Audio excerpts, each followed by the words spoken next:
Hi everyone, this is Crystal and I'm back with another 12 by 12 layout for Hip Kit Club. For this layout I am using the June kits and I'm starting with a white piece of cardstock. This is a piece of cardstock that came in the cardstock kit. It's one of the ones that I'm not sure if it's Basil Marshmallow or if it's Vicki Boutin mixed media paper, but it's a very thick cardstock. It'll take mixed media very well, and since this is Mixed Media Monday, I chose it to work with. So I'm starting by just adding some white gesso onto my background using a palette knife. I'm just making sure to get good coverage all over, and this is going to give me a nice base to work on. I'm going to add quite a bit of water, so this will help keep the water from soaking into the cardstock and allow me to move it around a bit and play with it before it dries. So speaking of drying, I got super impatient and didn't want to wait for my gesso to dry, so I got out my heat gun and I'm just hitting it front and back to dry it a bit quicker so that I can move on. The gesso does need to be dry before I start adding water to it or it's not going to do its job. So I just want to make sure that the entire thing is fully dry before I bring out the stencil, which is what I'll be doing next. The stencil that came in the color kit this month is an Echo Park stencil and it is beautiful. I love it. I can't wait to use it. So I have some modeling paste. I think this is Liquitex modeling paste that I'm using, and I'm just using that same craft knife and just adding a super thin layer on top of the stencil and pushing it through, and then I'm going to pick up the stencil and move it around. So the stencil is 6 by 6. I definitely want a larger area than that on my page of stencil, so I'm just moving it around and being careful not to push down that top border so that it leaves a line, and it does actually leave a little bit of a line, but that's okay. I just work with it. I'm going to move it again and add some to the side to kind of get an amorphous spot of stenciling on the page, and then I'm going to let that dry and I will be back to add some mixed media on top.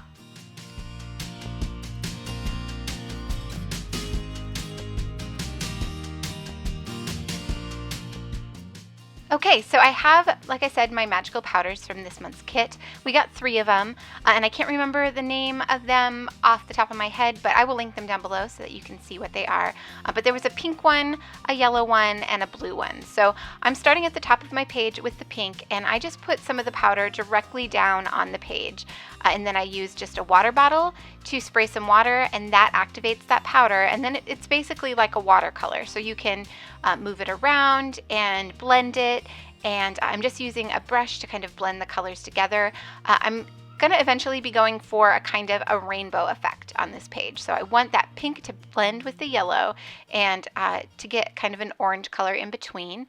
And then I'm going to do the same thing with the blue. I'm going to add some powder directly to the page, then spray some water on it to get it to activate, and then just move it around the page. And I'm going to end up having to add a bit more and actually mix some in that little palette that I have next to me.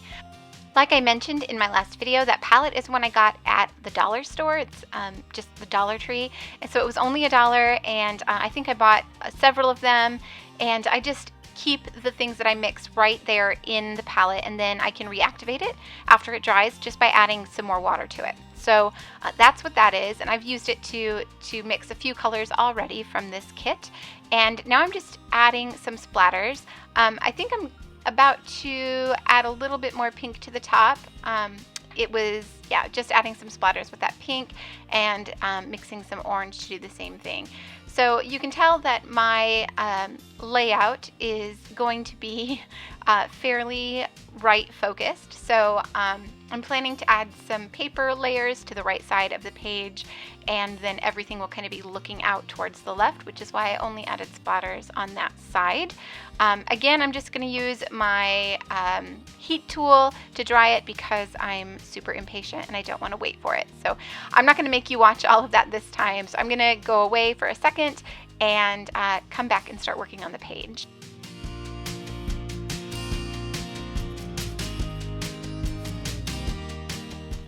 Okay, so my page is all dry now, and you can see all of that beautiful color on the page and the texture from that stencil. Next up, I'm going to start working on the layers to the right of my photo. So this is the photo that I'm using. Again, it's from the same concert that I documented in my last spread. And I had this idea to do kind of a starburst effect on the right side. So that's what I'm thinking about. I'm trying to decide if I want to add some layers to my photo, if I want to do this starburst effect that I've had in my head, or if I want to just play it safe and keep regular layers on the page. But I end up going with the starburst, and I end up really liking the way it works. It took me a while to figure it out and to make it look the way I wanted it to, but I end up really liking it. So I'm glad that I did that. So that's what I'm doing right now. I'm looking for colors that match, or papers that match the colors that I have on the page. So I'm looking for pinks to go at the top, and then to kind of create the same rainbow effect down the right side of the page as I did with my mixed media. So I'm cutting the papers that I decide to use down to 6 inches, since I want the starburst to be about 6 inches wide, and just deciding which ones will work best. So I end up cutting them about 2.5 inches by 6 inches. That creates a rectangle, and then I cut that rectangle basically in half to make the little triangle pieces that I use for the starburst. So I'm just doing that with a bunch of different colors, choosing, being pretty picky about which area of the paper I choose to trim from. I actually end up trimming out quite a few more than I use. I wasn't exactly sure how I wanted it to go, and I ended up cutting out a lot from this Simple Stories paper that I'm cutting right now, and I didn't like that they were all together. They looked too similar to me, so I ended up going back and cutting some different ones from some other papers to go in between, just to change it up a bit and make it a little bit more visually interesting. So that is what I'm doing. I'm just looking for the rest of the papers that I need to finish out my rainbow. This whole process does take me a minute, so I'm not going to make you watch all of that either, or this video would be entirely too long. So here is my little rainbow all finished. These are all of the colors in the right place, but I haven't glued anything down yet, so that's what I'm about to do next. I'm just making sure that I like the placement of everything, and they do overlap a little bit, so I'm going to have to trim a few of them down as I go. I want that line to be straight from the pink down to the purple, so I'm just going to be filling in between those two once I start adhering them down. So to glue them down, I'm going to use some Scotch. I think I start with the Scotch tacky glue, but it was way too messy.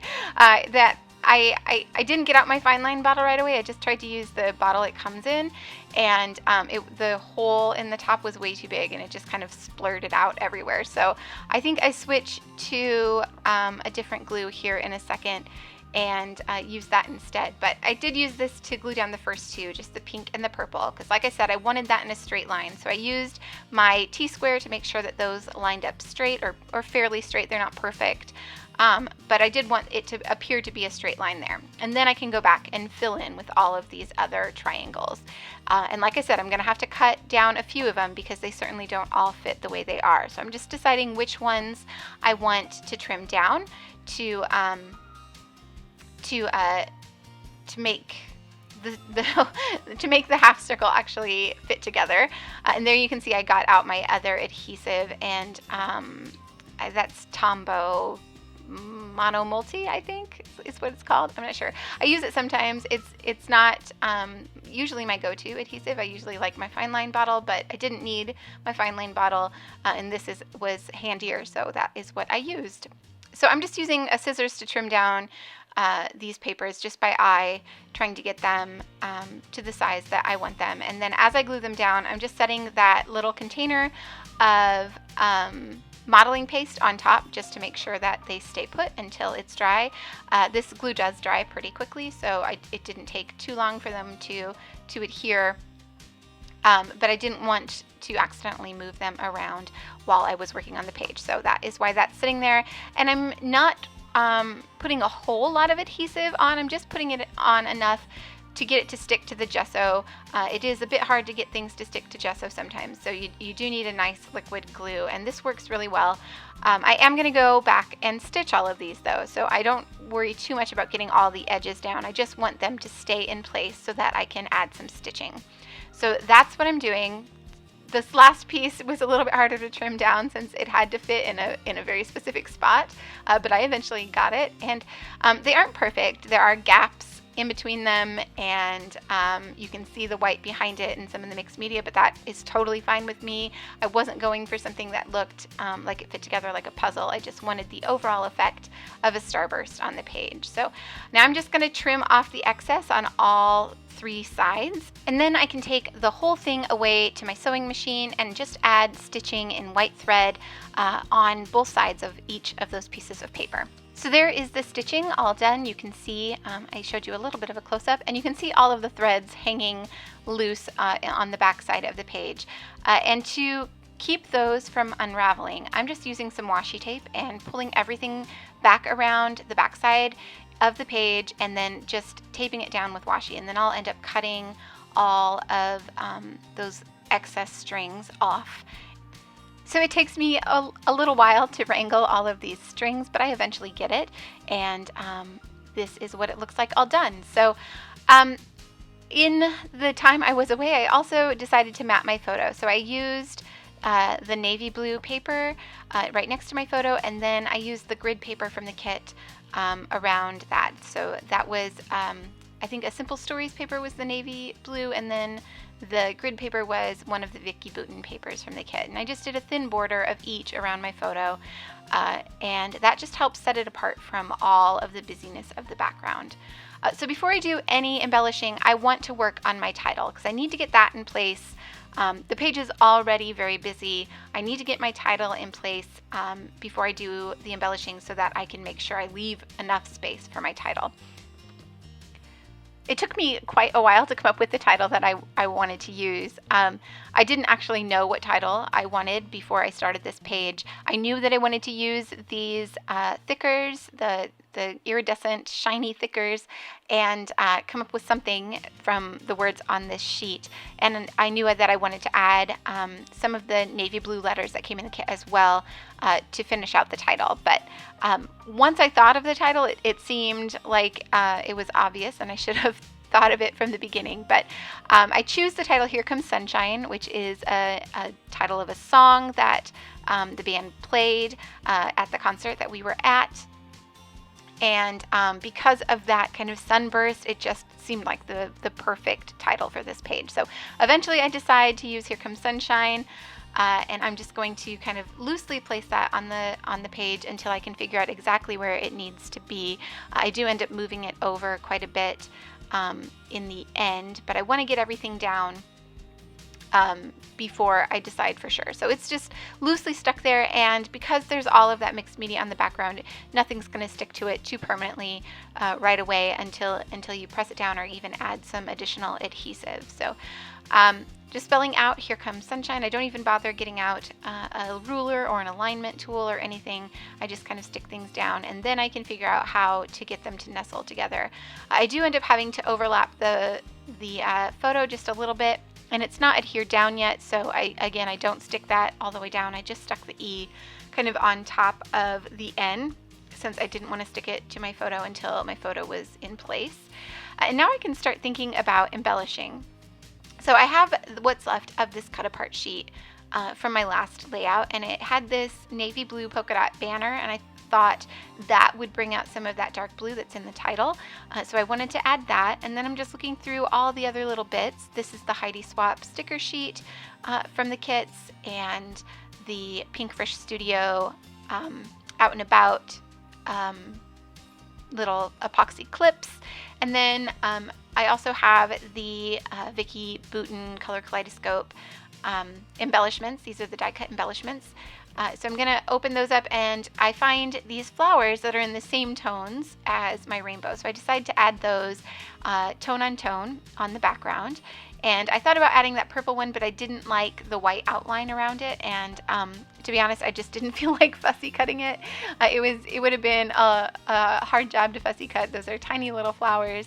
And I just wasn't in the mood to do it. So I decided to look for something else that might work.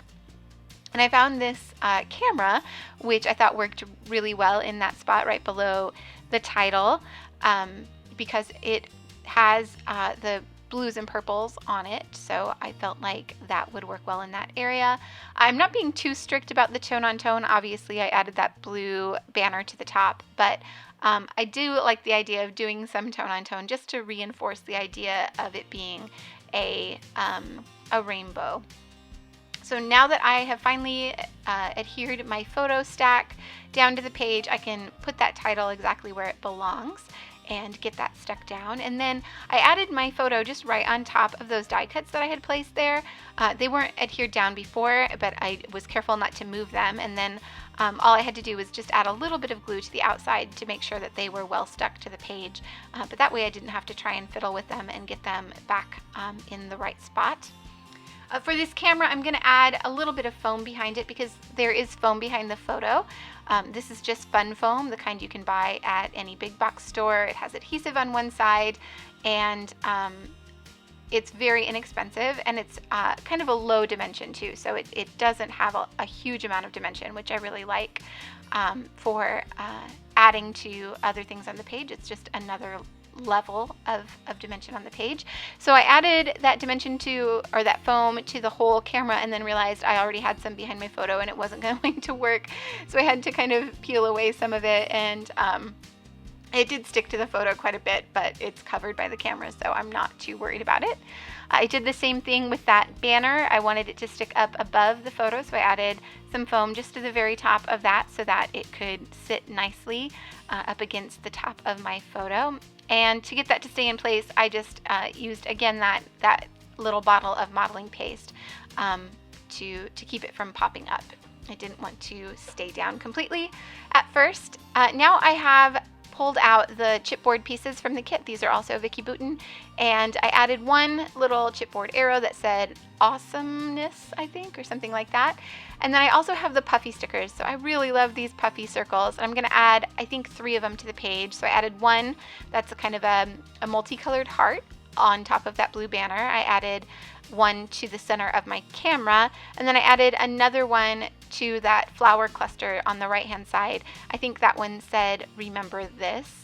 All 3 of them have a wood grain background, and I liked that bit of neutral that it added to the page. Since there's so much other color on this page already, I didn't want it to feel overwhelming. So I'm trying to keep my embellishment fairly minimal. In fact, I'm almost done already. I do add one banner to the bottom of the photo. It was looking a little top heavy, and it looked like the bottom needed a little something, so I used the one that is iridescent. I actually just pulled it off the page, but I ended up putting it back here in a second. And then I also add some other little iridescent bits just to bring in more of, to tie in the title a little bit more. So I added a few of the hearts, and I thought about doing the circles that were on that same thicker sheet, but they didn't look quite right. Like, they were not the right scale for the page. So I just stuck with the 3 little hearts that I found on the page. I think I found a couple more, and so I added those to the other 2 embellishment clusters as well. Oh, that's right. I did end up moving them over to the banner that tied them in a bit more. They were looking like they were just floating out there. And then I add another little piece of chipboard to the top. And I can't quite remember what that one said, but it had a rainbow look to it, and I thought it added a little bit of neutral to the top as well because it has that white center. And then that banner, like I said, and that's pretty much gonna do it for this spread. So there are some close-up photos coming up. I hope you've enjoyed watching this spread and hopefully found some inspiration in my work. If you liked this page, I hope you'll give this video a thumbs up. That lets me know that you like what I'm doing and that I should do more of it. And if you haven't already subscribed, hit that subscribe button, and that way you will get to see all my future videos. Thank you so much for watching. I will see you all back here very soon.